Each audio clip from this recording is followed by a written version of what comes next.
take around Nigeria, bringing you some big headlines for today with detailed analysis for you. It's Shokbe Martins and Victor Purple. Our guest in live right here in the studio for the next 30 minutes. Let's begin with Wade Ehime. Good morning to you. Good morning, Victor. Good morning, KMS. It's great to see Why do you you. always like outing? Allow me to be properly introduced. They will introduce you, but let Especially me hear now, my friend yeah. first. Now, what's all this? When So last that, did we sit down in the studio like this? A long time, Long actually. time. by the way, Yeah. Wade Morning, Lagos. is the resident analyst for Tuesday morning. He wore his hat today. We need to add some feathers to it. No, Thank no, you no, very no, no, much. no, no. I don't need the feather. So wait, I am Ikemesit Effiong, welcome back into the studio. And don't be a stranger to us anymore. We want you here every Tuesday morning and even beyond. I will be. But good morning. Good Good morning. morning, good Victor. morning. Morning, second morning, Lagos. I Glad didn't to say be good morning, in Shokpe. Good studio. morning, Shokpe. Good morning. Great to have both of you in the studio with us, and great to have you too as we see everybody coming in on youtube.com/smooth981fm Lagos. Make sure you leave your comments there. Join the conversation on that platform. Send your WhatsApp messages into 0809 440 and take it to Twitter. Tag at smooth981fm in your tweets. Let's get the conversation started now from the Punch newspaper. Ikemesit to come to you for this one. As a welcome back. All right. Of course, why not? Okay, so 2023 population census to hold after elections. NPC, being the National Population Commission, has disclosed that the country's next population census will hold after the 2023 general elections scheduled for March next year. Is this some good news? Looking at, it's been what? Over 15 years. We had the last census in the country, 2006, if I'm correct, was the last time we counted how many people are in Nigeria. Inaccurately counted. And How I many wonder, people I, were I in wonder Nigeria? how we, plan, statistics, economics of the country. We don't even know how many people are in the country. And I wonder really how we plan with the numbers. But it's a good thing you're here to run us through, bring us up to speed with all this. Well, we guess. That the short answer to your question is that we just work on a series of, depending on who's the planning authority, either educated or just plain guesstimates. Right. Yeah, but you're right. We've not had a census since 2006. We have been due one since 2016. This exercise is supposed to happen every 10 years. The MPC chairman, Alhaji Nasir Kwara, who curiously made this announcement while he was visiting the former Secretary General of the Commonwealth, right, Emeka Yoko, just down the road here in Ikoyi, said that. So that was curious because that was the venue where he made this momentous announcement. Said that they chose for the next census to happen after the elections because in the last trial that they conducted, they made sure that all the political parties had done their primaries in June, then in July, and when they did their test census, the results came out favorably. One, we don't know when that exactly happened. He didn't put any date to that. Two, the results of the test census, to the best of my knowledge, were not made public. So all of this is new information.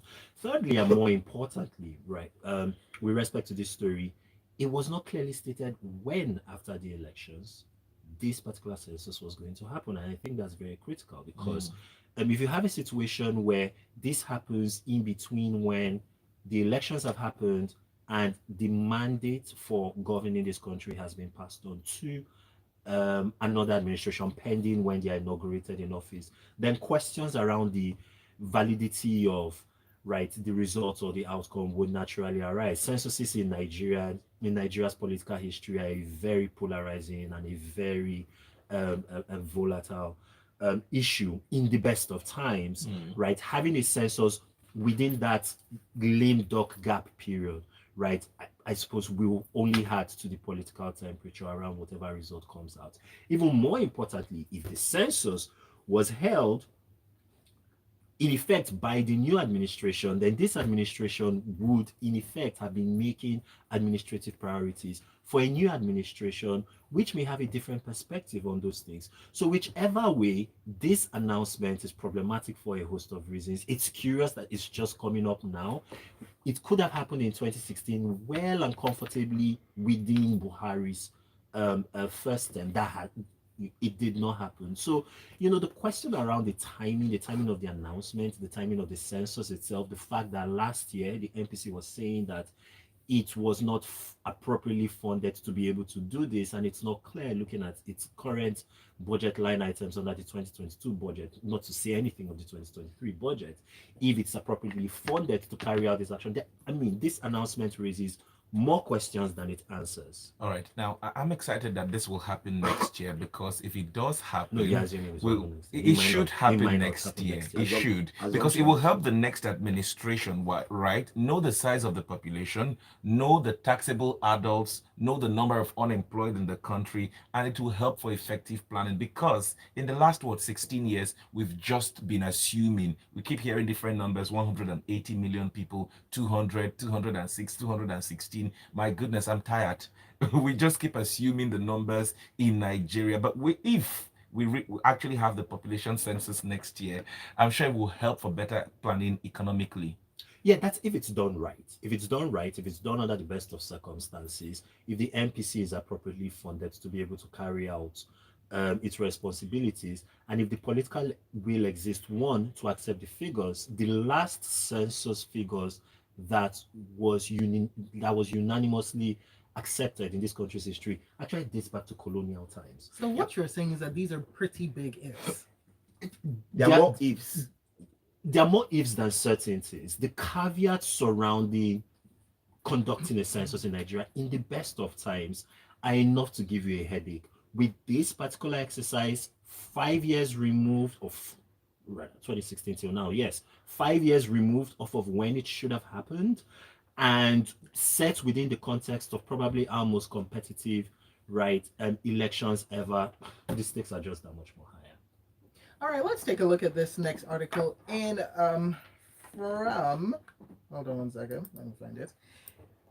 So let's take a look at this next article. The headline is Fraud. EFCC arraigns Ogun Speaker, assembles 10 witnesses. This is kind of an interesting one. So the Economic and Financial Crimes Commission has filed an 11-count charge bordering on conspiracy, forgery, and stealing against the Speaker of the Ogun State House of Assembly, Olakunle Oluomo, and 3 others. And we've been getting like this play-by-play of, oh, he was arrested, oh, he was picked up by the EFCC, oh, they've taken him to court.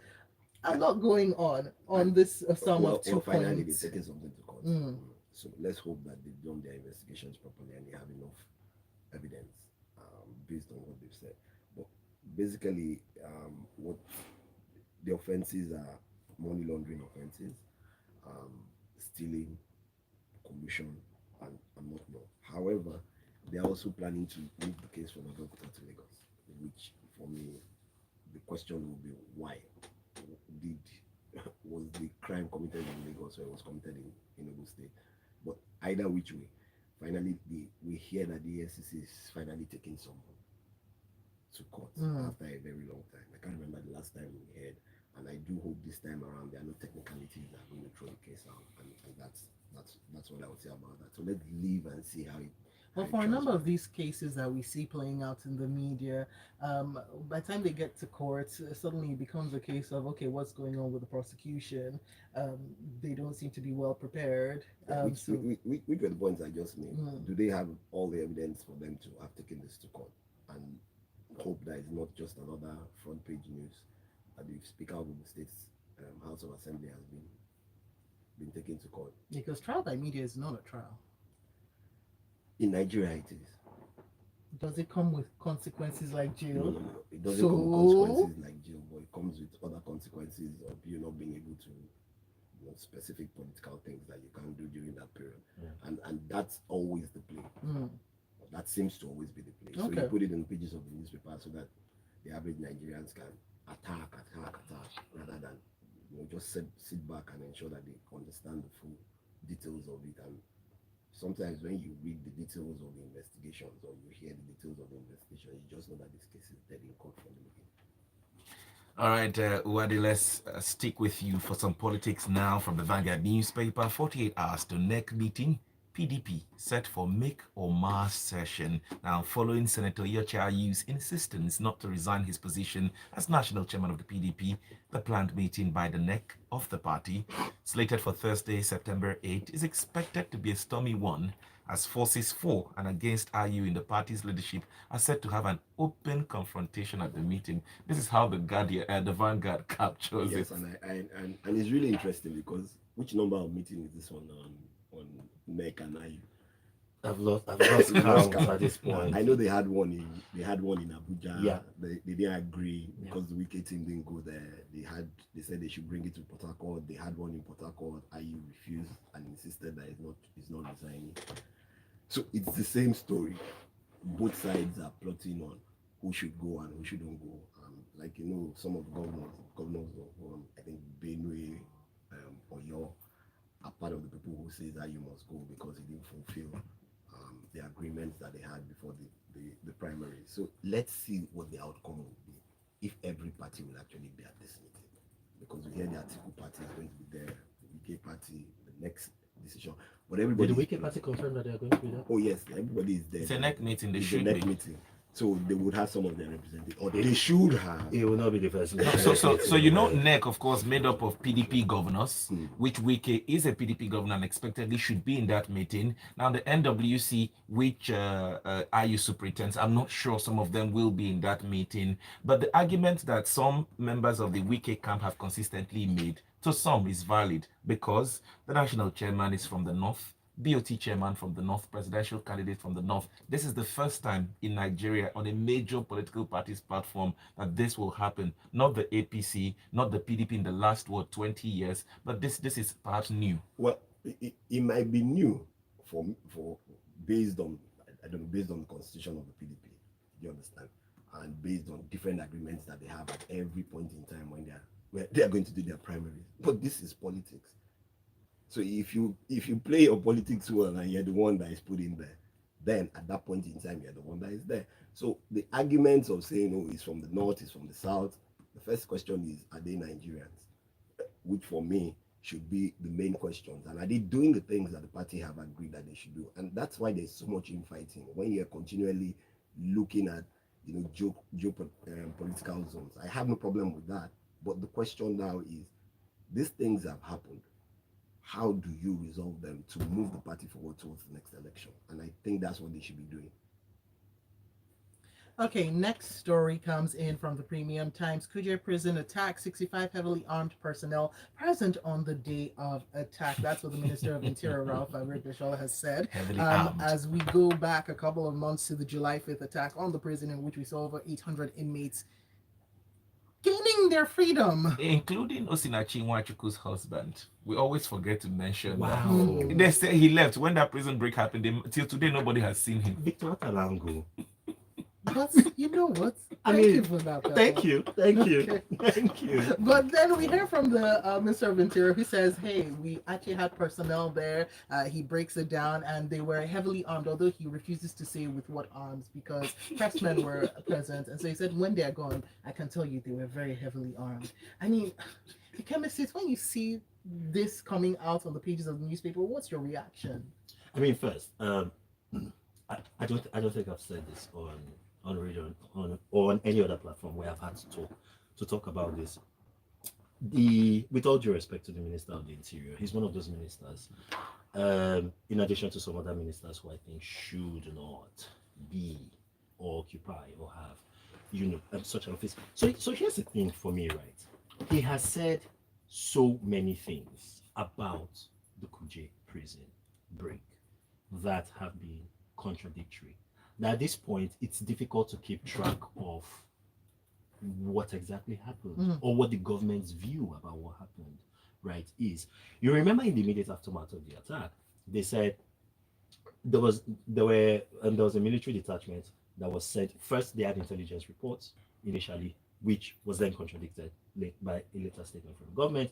Then we also heard that there was a military detachment which was sent to Kuje, right, the night before that attack, but then it was withdrawn. So the implication, right, and the assumption that we were left to make was that the place was practically defenseless, and that was the position that the government held for quite a while. A very terrible position to hold, to be clear. But if that was the reality on the ground, fine and fair, right? Communicate that. So let's understand that, excuse me, that there was a breakdown in the channels of communication within the security architecture, and that really was the entry point through which this armed group was able to prosecute that prison break. But now, Now, can I say, look, now it's he's looking like there's a saying, breakdown in the channels of truth. What is going on here? And when you see oh, all that's these contradictory pieces of information that keep getting fed to we, the citizens of the country, what is your reaction? What is your take? What is the question that you start to ask? I mean, the problem is, how can we expect? My immediate reaction is, how can we expect the management of the country's security situation, right, to improve or be any better when the security authorities either do not know or do not have a clear picture, if we are giving them the benefit of the doubt, about the true state of affairs, right, with respect to these issues, or if we're not giving them the benefit of the doubt, they are actively, I'm looking for the right word for morning radio, but they're actively taking Nigerians in a direction that's far from the truth. I know that's a very long way of saying, like, there's a one letter English word for it, but There's also a name. there's So also go a name ahead. for it. Yeah, but so that for me is the real concern, and this happened in the heart of the federal capital. And you know, security in the best of times, even with the best of resources, human material, right? Even if you have all of the gadgetry in the world at your disposal, is tricky. Ask all of the major powers, right? When you have a situation where people are playing political games, people think they can just come out and say whatever it is they want to say about critical questions of national security, and people are not keeping the public informed, right, about the true state of affairs, especially when it concerns the sanctity of their property and the sanctity of their life. Then it's no wonder why Nigerians do not trust the authorities when it comes to managing questions like this. That for me is the object lesson, and it's the larger lesson of this. And it's unfortunate that the Honorable Minister of the Interior is reinforcing an attitude which many Nigerians, already have, right, about the Well, government we'll structure. take our next story after the break. And by the way, Rauf Arubashola is still in the news. But let's take this break. We'll be back in a bit. For me, Nigeria's problem is at this point mistrust. Mm. Because even if somebody comes and is sincere and with all Even if this sincerity is the starts truth, to do something, Mhm. nobody is gonna believe yeah, that person. yeah. No, but so I don't know if I want to agree that this is the truth. Saying they were heavily armed, yet those guys, the invaders, were able to get in there, destroy, and over 800 inmates could leave, and the Including people were Osinachi's heavily husband. armed, Let's not forget that. including Osinachi's And husband. then and we have no reports of casualties on the government side. Right. How do over 800 heavily armed people get overwhelmed by Why are a we trying detachment to of put militants, why are we and trying to put we a don't reasoning we to don't have what we casualty all numbers? know will No, go? because no, you know why? Because if we don't do that, they will try to gaslight us. So I like, let's break this thing We're back. down. I agree. Okay, we're back. Are we back? My story is next. This is the Sorry, I'm so tired this week. Thank you very much for staying tuned. You're listening to Freshly Pressed on Smooth 98.1 with Chuckle Martins. and Victor Peppel, and of course our two analysts, Ekemasit Effiong and Wade Ahimie. We've also got you on the messages, sending them in to WhatsApp on 0809 440 We'll start off with this one. Gilbert Musa from Festac, who says, let's ask ourselves, despite the November 1991 and March 2006 census, the data collected, has it added value to the infrastructure development in Nigeria? Has the average Nigerian citizen benefited from modern social amenities? Questions. Idemapuza is in. He says, even if IU resigns, is it not another candidate from his zone that will be next chairman? According to the PDP's constitution, this issue must be handled with care to avoid unnecessary litigation and more crisis. All right, let's go over to youtube.com/smooth981 FM Lagos. Joseph Olofinkoa says census in Nigeria is like a poison chalice. We need to educate the people properly about the importance of the exercise because it can be politicized. I'm pretty sure you're not talking about the Nigerian census, because a country that literally has no borders has no business conducting one. The data that was painstakingly, expensively, and incompetently gathered becomes dated in a few months. That's B from Lekki. Okay. Keep sending those messages across to us. But let's take it now to the Nation newspaper, where worst of insecurity is over. The federal government tells Nigerians. Well, the federal government yesterday assured Nigerians that the worst is over when it comes to insecurity. It said killing of 66 Boko Haram and ISWAP terrorists, arrest of 96, and surrendering of 3,407 were pointed to the fact that the war against terrorists and other criminals were yielding positive results. In fact, the Minister of Interior, Aregbeshola, told House of Representatives committee yesterday that security operatives, okay, that's a different one, but they're saying basically that, Please, I need to ask you, could you read the next paragraph? Please now, Victor, please read the next paragraph. Yeah. Go Please ahead. read We'll the do it. next paragraph. Because Let me so help, that let me so help. that I can Let me analyze help. this news properly. okay, the minister also No, told the House of After the Representatives. first paragraph of the news. The assurance came less than a day after gunmen killed the bus driver and abducted 8 of his passengers in Rivers State. Also, terrorists detained a go-between who delivered 7 million naira for the release of a divisional police officer in their custody. And the worst is over. Wow. We've heard this. It sounds like a broken record now. Every day, you killed 3,000 Boko Haram. No, you killed 66, arrested 96, and 3,000 have brought themselves. And then you will integrate them into a system where the economy is in shambles. They will not get anything to do. And then the next week, they're back where they started from. Let's stop kidding ourselves. I think at this point, our security managers are gaslighting Nigerians, because it's like, this is a country that is, many parts of this country are living under siege. Nigerians, even in the places where active insecurity isn't a clear and present reality, the sense of safety, the sense that you're not a living, working security statistic waiting to happen, isn't there.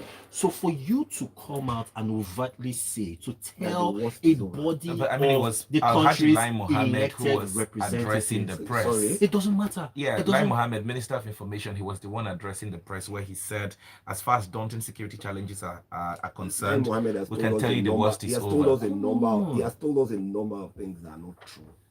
You guys lighting Nigerians. You just Is continue that to not tell so, Nigerians. the fact that you say it's with such what's the word I'm looking for, certainty, and the fact that you're speaking about the Minister of Information for Nigeria telling us that he has told us a number of things that are misinformation, is that not something that we should sit a little with? No. Shokwe, in this same news, the next paragraph, the day before he went to the National Assembly, tells us exactly what happened. How is it better? Oh, because many of the news stations are no longer talking about the kidnappings and the killings that are going on around. Every day, there's no newspaper you go through. One thing has happened in one place that people don't know. Should I just read the story number? Okay. Please. From the Daily Post. Ondo, kidnappers demand 90 million naira ransom for abducted burial guests. Oh, sorry. Kidnappers demand 90 million. And there is just popping that in there. The worst is over. Let's be positive. Let's hear your analysis. See, I'm coming back to... Maybe the worst would have been that we got a demand for 2 billion at this rate as opposed to 90 million. Is that what the worst is? Are we at the worst when it comes to security and insecurity rather in the country? I mean, if you're talking about it semantically, right? It depends on where you're measuring from. But the point is, insecurity in Nigeria is at such an elevated level that it feels as though every new incident that occurs in any part of the country just feels like you're adding one more scoop. Yeah, it becomes the norm. Yeah, so you're adding one more scoop to a 60-liter drum of, security issues, right? So in that sense, maybe they are right. But the point is, from the lived experience of an increasingly large and growing number of Nigerians, for you to come out and say that the worst of insecurity is over is to in effect gaslight people who in a couple of months are going to be choosing whether you should remain in office or you should get the not safe for morning radio out.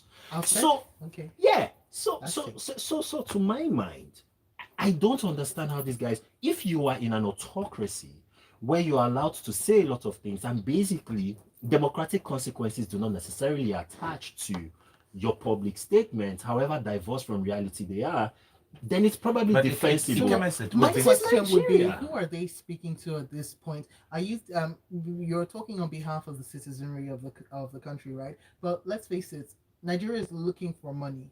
Do investors come flocking to a place where there is a high level of insecurity? Oh hell no. So who are they talking to? See, And the why are they media has saying been this? accused many times that we only take the false narrative. And to the minister, he reeled out statistics here that 96 Boko Haram killed, 3,400 recovered. These were statistics that he put out. So far, he has said the worst is over. Looking at the numbers that he has brought forward to Nigerians. Victor Shokwe, 10,934 Nigerians were killed in all forms of security related issues in 2021. That number was 9,000 plus in 2020. That number was 7,000 plus in 2019. Those are statistics. That is data.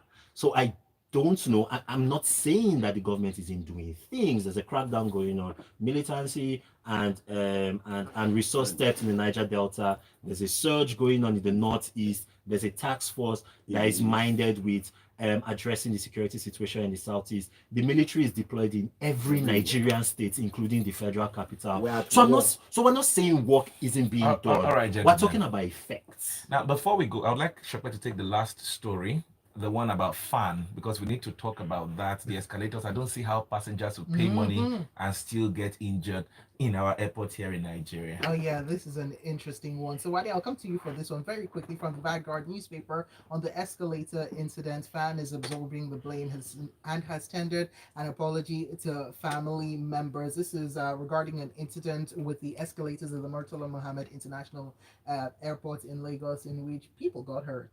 So first and foremost, the very good thing is that FAN took responsibility for it. There could have been a malfunction, which is possible, but that they actually took responsibility for the fact that it came as a result of their own negligence gives me a bit of hope. Let me leave it at that. That's all. That's all. But people got injured. And... Consequences. Yeah, so they've accepted, they've apologized. So the next stage will be, how do you deal with the injured people and all? So, but you can see and how do you investigate? Yes, why it happened? Yeah, because it could be a malfunction, and that's the reality. They are mechanical. But the truth of it is, normally what you will hear is, "Oh, we are not aware." Credit to them. I mean, it's hard to be unaware of the faults that exactly. But you know the first, you know the first reaction when people have Wi-Fi and smartphones, and exactly. You know the first thing. The first thing in Nigeria today is let's deny. Fair. Let's look at some messages right before we go. We'll take this one in from Philip, who says on the security issue, Lai Mohammed is guilty of spreading misinformation and fake news, period. That's not entirely true. But Fabian from Ekpa is saying... It is Philip's opinion, though. Okay. Fabian from Ekpa is saying, each day our government, unfortunately, behaves as if we Nigerians are unlettered or ignorant. They should rather speak less and work more. So much money has been pumped into security. What do they have to show for it? Action speaks louder than words. We'll take this one in. Yinka Bolu saying, Kamasit, if the minister says the worst of insecurity is over, it's over, be that. If you were the Minister of Information, what would you say? Condemn your principal or a government that you are a part of? How about you rate their performance in the Northeast? The rest of the kidnapping is just pure madness, which honestly, if we the citizens don't understand that this fight against insecurity is for us all, we will still be ranting. Please, can the police man all the roads in Nigeria? No. Okay. More messages. This administration takes the biscuit for propaganda, lies, and perhaps sabotage everywhere. Insecurity stands out because of its centrality. We'll take Foruche's message now. The name you're looking for is Lai Mohammed. Why are you guys shying away from? We're not shying away from the name of the Minister of Information and Culture. But Victor mentioned his name now. Yeah, exactly. Several times. Several times. Lai Mohammed. We need to go, gentlemen. Let's keep the conversation going on Twitter, Smooth91 FM. But we must thank you very much, Ikemesete Fiong and Wade Hime, for being a part of the show today. Thank you for Pleasure. always having us in the studio. You can find them on Always social having him. Yeah. Yeah, But glad to be with him. make sure you thank Ikemesi for being in the studio today, this morning, at Judge Ike across social media platforms. And Wade is at Wadeahimi _ on Twitter. If you want to get both their handles without too much thinking, then just go over to our Smooth91 FM. We have tweeted about them plenty. 8:15 will be time for Grapevine. Let's talk some entertainment this morning. My name is Pepple. I'm Shepard Martin. Stay with us. Good one. And that is that. Thank you very plenty. Eh? It was very Well, interesting. you think that I know it's good though what you are doing, and I'm happy. Was it? And I- playing good yeah, cop, right? I It's will- fine. We understand. These are So the that times the